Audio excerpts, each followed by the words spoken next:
If you want to grow fruits, vegetables, or nuts on a commercial basis in the United States, you need to have soil, sun, seeds, water, and honeybees. Millions and millions of honeybees trucked in from all over the country to pollinate the crops.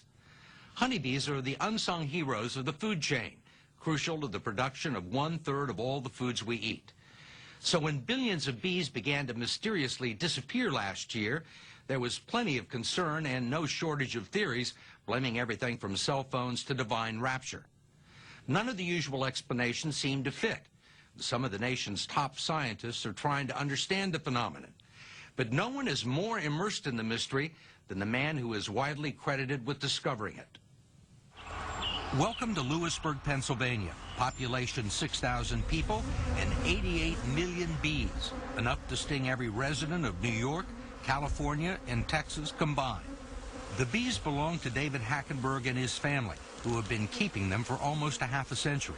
It's the most unique thing in nature there is. I mean, you stick your head inside that beehive, you know, it's something about bees that it just makes the rest of the world just seem to go away. You get along with them? Get along fine with them.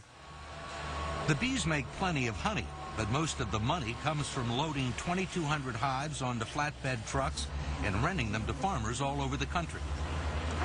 On this particular day, their services were desperately needed in Maine, where mile upon mile of wild blueberries were in bloom, just waiting to be pollinated. 30 years ago, a good-sized blueberry farm was 500 acres.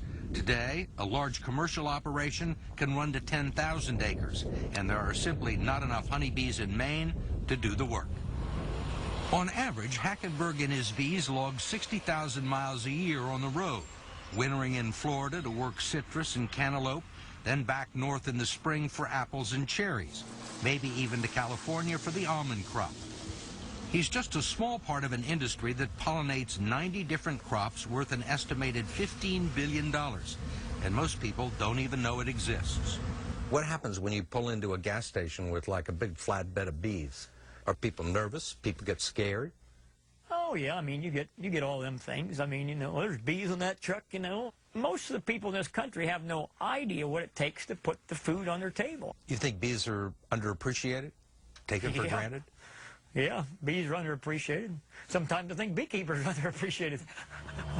Come on, you!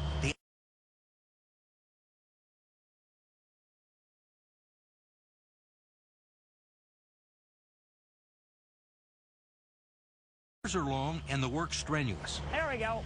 After a 10-hour drive to Maine, Hackenberg and his crew still had to unload the hives and position them in the fields. Even when he grabbed a few hours sleep in the cab of his truck, he wasn't alone. Most people would have trouble getting to sleep with a couple of dozen bees buzzing around, but Hackenberg never worries about getting stung. That's just part of the business, you know. It's like stopping for traffic lights in New York. How many times you been stung? No, you know, probably in the thousands and thousands and thousands of times. Now, I've had days when I might have 100, 120 bee stings in one day. You? I mean, myself. Your body builds up immunity to it. If I were to get stung 125 times, I'd be sick. You'd probably be in the hospital. In a good year, he can make $100,000 profit, but this past year has been a financial disaster, and it all began one afternoon last November when he checked on some of his hives in Florida. When I pulled into a bee yard in Florida, there was 400 hives of bees that 3 weeks before that looked great. And all of a sudden, here we got roughly 400 beehives that are totally empty. The bees were all gone? They're gone. I mean, where'd they go? Don't know.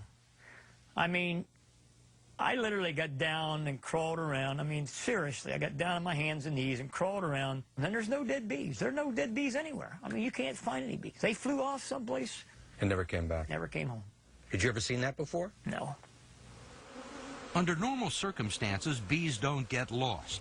They have a sophisticated navigation system that uses the sun and landmarks as points of reference. As this European documentary shows, they can travel up to 2 miles in search of food, then find their way back home by following the unique smell of their hive. And once there, they're able to direct other bees to their food source by doing what entomologists call the dance, one of the most intricate languages in nature. Dave, I've done a lot of things. I've never done this. Yeah, there's worse things, I think. Within a few months, Hackenberg had lost 2/3 of his bees.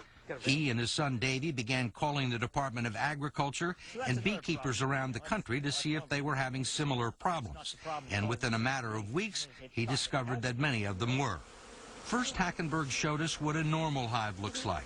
Yeah, how many bees live in this hive? This hive here, just looking at it, probably got close to 35, 40,000 bees in it. Then he showed us a hive that's suffering from what scientists are now calling colony collapse disorder, or CCD. I mean, there's no reason this time of year a hive of bees should look like this. Not only were there no bees, the hive was filled with eggs and larvae. Bees almost never leave their young. The hive was also filled with honey that not even scavengers seemed to want. Under normal circumstances in a dead beehive, other bees would have been coming in robbing honey out. And the honey wasn't even, there was no bees even bothering. I mean, just, it was like a ghost town. Like something had happened to the hive and the other bees knew it. That's right. They didn't want to go back in. Nobody wanted to touch it. Since Hackenberg made his discovery, a third of the honeybees in the country have either died off or disappeared. Some beekeepers have lost up to 90% of their hives. The Department of Agriculture has set up a working group of scientists from 6 universities, the Department of Defense, and the Environmental Protection Agency to try and isolate the cause. Jeff Pettis of the Agriculture Department is leading the effort. What do you think the problem is? I think the problem is complicated. I don't think it's going to come down to a single factor, that we're not going to be able to pin all of these losses on either one factor or even maybe one combination of factors. Autopsies of bees remaining in the collapsed hives have confirmed what scientists have long suspected, that honeybees in general are not in good health and are afflicted with all sorts of ailments. Their systems have been weakened by mites and other parasites, by poor nutrition, and exposure to pesticides. And scientists at Columbia University have detected the presence of a virus that seems to be prevalent in the collapsed hives. This virus is associated with colonies that are in poor health, but we don't have any cause and effect yet. What we have is that it seems to be a marker, an indicator that colonies are in trouble. So you don't know whether the virus is causing the problem or is a symptom of the problem? Exactly. It could be the straw that broke the camel's back. It could also just be an indicator that these bees are under stress, and that's allowing this virus to grow. We know we've had viruses for years, but all of a sudden something has made everything kind of go haywire. And you think it was? I think the insecticides are breaking down the immune system. Hackenberg says most beekeepers believe the culprit is a relatively new type of pesticide called neonicotinoids, a synthetic chemical based on nicotine. They're now used almost everywhere, from cornfields to golf courses, and on anything from the front lawn to the family pet. They're thought to be much safer for humans